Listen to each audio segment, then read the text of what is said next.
Situation అయితే కాంగ్రెస్ గెలిచే ప్రజెంట్గా అవకాశం లేదు. ఎందుకంటే చాలా వాగ్దానాలు చేశారు కాబట్టి, అందులో చాలా వరకు ఆయన నెరవేర్చారు కాబట్టి కాంగ్రెస్ గెలకపోవడానికే ఎక్కువ ఛాన్సెస్ ఉన్నాయి. ఇక ఈయన పెట్టాడు కదా, ఏది మహాలక్ష్మి అని 2500 అది రైతు బంధులో పెంచుతున్నాడు కదా, రైతు భరోసా అది కూడా చేయలేదు. ఇంకా కొద్ది అట్లా చేసేసాడు. కొన్ని ఏం చేయలేదు. అందులో ఒక రేషన్ కార్డు ఒకటి కాంగ్రెస్ గవర్నమెంట్ చేసిన గుడ్ విల్ ఒకటి ఏంటంటే రేషన్ కార్డు. పింఛన్లు కూడా పెంచలేదు ఆయన చేసిన వాగ్దానాన్ని బట్టి. SC/ST సప్లై అనేది ఏమో చేస్తే చెప్పారు కదా వచ్చి, అది కూడా చేయలేదు ఇంతవరకు. అది పరిస్థితి. ఇక బీఆర్ఎస్ గవర్నమెంట్ అంట వాళ్ళు ఉన్నంత వరకు అయితే బాగానే చేసారు.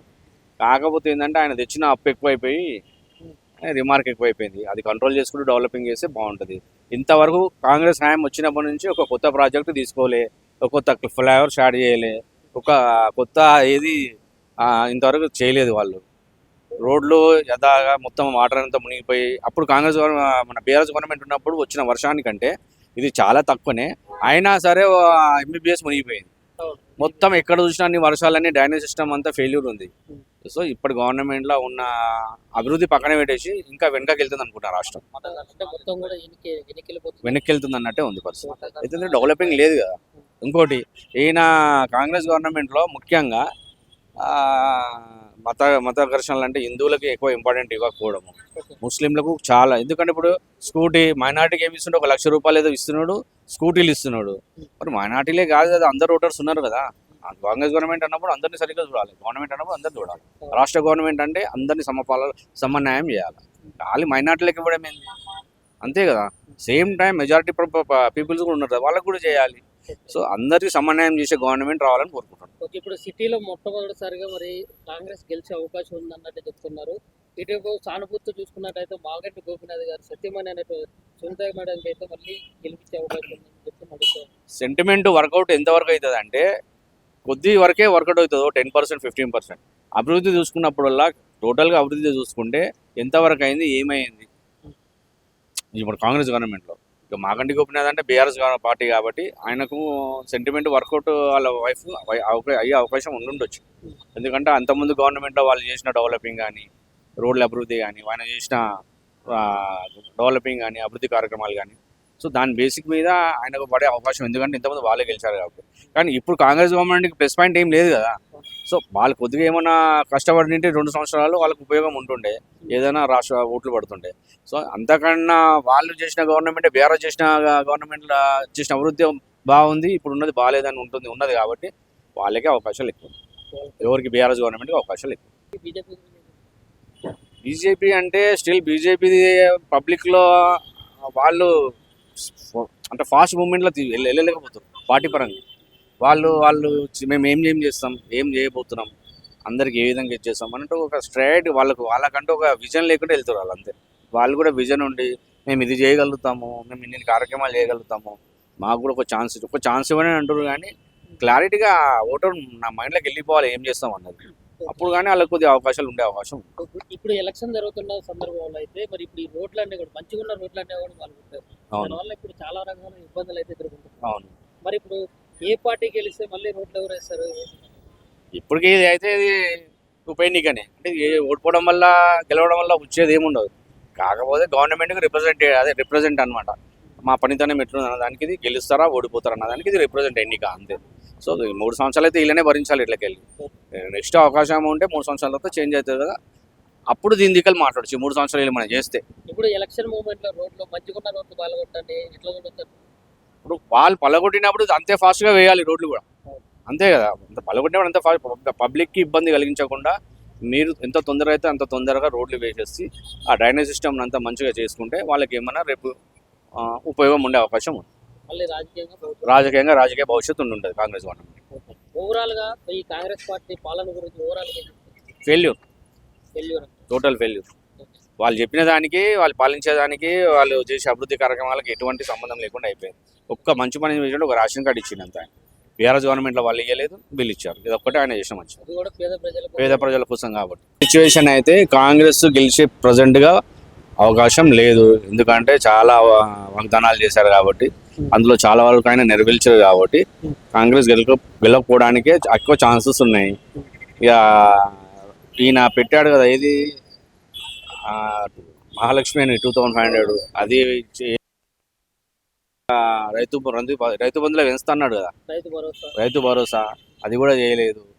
ఇంకా కొద్ది అట్లా చేసేసాడు కొన్ని ఏం చేయలేదు. అందులో ఒక రేషన్ కార్డు ఒకటి కాంగ్రెస్ గవర్నమెంట్ చేసిన గుడ్ విల్ ఒకటి ఏంటంటే రేషన్ కార్డు.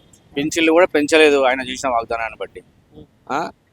SC/ST సప్లై అనేది ఏమో చేస్తే చెప్పారు కదా వచ్చింది, అది కూడా చేయలేదు ఇంతవరకు. అది పరిస్థితి. ఇక బీఆర్ఎస్ గవర్నమెంట్ అంట వాళ్ళు ఉన్నంత వరకు అయితే బాగానే చేసిరు. కాకపోతే ఏంటంటే ఆయన తెచ్చిన అప్పు ఎక్కువైపోయి రిమార్క్ ఎక్కువైపోయింది. అది కంట్రోల్ చేసుకుంటూ డెవలపింగ్ చేస్తే బాగుంటుంది. ఇంతవరకు కాంగ్రెస్ హయాం వచ్చినప్పటి నుంచి ఒక కొత్త ప్రాజెక్టు తీసుకోలే, ఒక కొత్త ఫ్లైఓవర్ స్టార్ట్ చేయలే, ఒక కొత్త ఏది ఇంతవరకు చేయలేదు వాళ్ళు. రోడ్లు యథాగా మొత్తం వాటర్ అంతా మునిగిపోయి అప్పుడు కాంగ్రెస్ మన బీఆర్ఎస్ గవర్నమెంట్ ఉన్నప్పుడు వచ్చిన వర్షానికంటే ఇది చాలా తక్కువనే. అయినా సరే MBBS మునిగిపోయింది మొత్తం. ఎక్కడ చూసినా అన్ని వర్షాలన్నీ డ్రైనేజ్ సిస్టమ్ అంతా ఫెయిల్యూర్ ఉంది.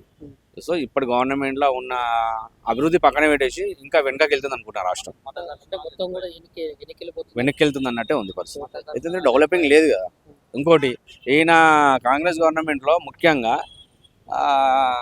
మత ఘర్షణలు అంటే హిందువులకి ఎక్కువ ఇంపార్టెంట్ ఇవ్వకపోవడము, ముస్లింలకు చాలా. ఎందుకంటే ఇప్పుడు స్కూటీ మైనార్టీకి ఏమి ఇస్తున్నాడు, 1 లక్ష రూపాయలు ఏదో ఇస్తున్నాడు, స్కూటీలు ఇస్తున్నాడు. మరి మైనార్టీలే కాదు కదా, అందరు ఓటర్స్ ఉన్నారు కదా. కాంగ్రెస్ గవర్నమెంట్ అన్నప్పుడు అందరినీ సరిగ్గా చూడాలి, గవర్నమెంట్ అన్నప్పుడు అందరిని చూడాలి. రాష్ట్ర గవర్నమెంట్ అంటే అందరినీ సమన్యాయం చేయాలి. ఖాళీ మైనార్టీలకు ఇవ్వడం ఏంది, అంతే కదా. సేమ్ టైం మెజారిటీ పీపుల్స్ కూడా ఉన్నారు కదా, వాళ్ళకు కూడా చేయాలి. సో అందరికీ సమన్వయం చేసే గవర్నమెంట్ రావాలని కోరుకుంటున్నాను. ఇప్పుడు సిటీలో మొట్టమొదటిసారిగా మరి కాంగ్రెస్ గెలిచే అవకాశం ఉందన్నట్టు చెప్తున్నారు. ఇటు సానుభూతి చూసుకున్నట్టయితే మాగంటి గోపీనాథ్ గారు సత్యమని అనేటు సునీత మేడంకి అయితే మళ్ళీ గెలిపించే అవకాశం ఉందని చెప్తున్నారు. సెంటిమెంట్ వర్కౌట్ ఎంతవరకు అవుతుంది అంటే కొద్ది వరకే వర్కౌట్ అవుతుందో 10%, 15%. అభివృద్ధి చూసుకున్నప్పుడల్లా టోటల్గా అభివృద్ధి చూసుకుంటే ఎంతవరకు అయింది, ఏమైంది ఇప్పుడు కాంగ్రెస్ గవర్నమెంట్లో. ఇక మాగంటి గోపీనాథ్ అంటే బీఆర్ఎస్ పార్టీ కాబట్టి ఆయనకు సెంటిమెంట్ వర్కౌట్ వాళ్ళ వైఫ్ అయ్యే అవకాశం ఉండుండొచ్చు.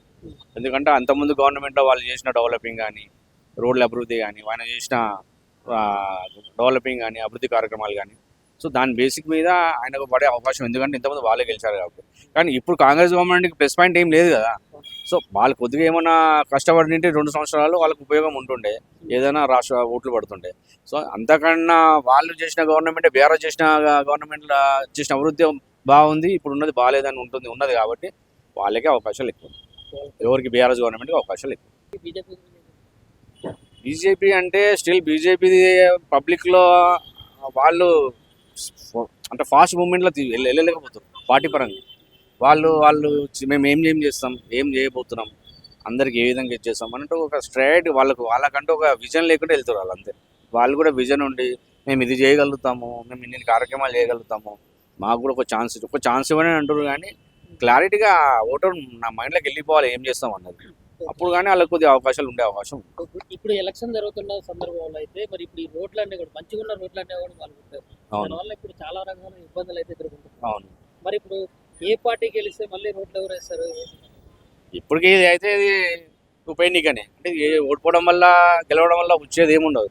కాకపోతే గవర్నమెంట్కి రిప్రజెంట్ అనమాట. మా పనితనం ఎట్లుంది అన్నదానికి ఇది గెలుస్తారా ఓడిపోతారా అన్నదానికి ఇది రిప్రజెంట్ ఎన్నిక అంతే.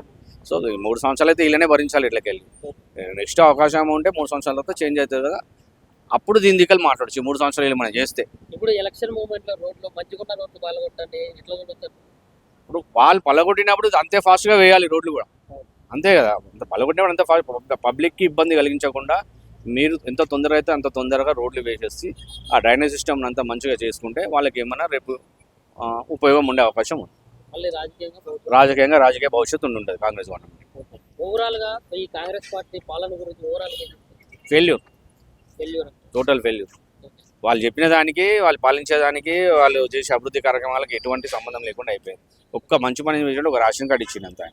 బీఆర్ఎస్ గవర్నమెంట్లో వాళ్ళు ఇవ్వలేదు, బిల్ ఇచ్చారు. ఇది ఒక్కటే ఆయన చేసిన మంచి, పేద ప్రజల కోసం కాబట్టి.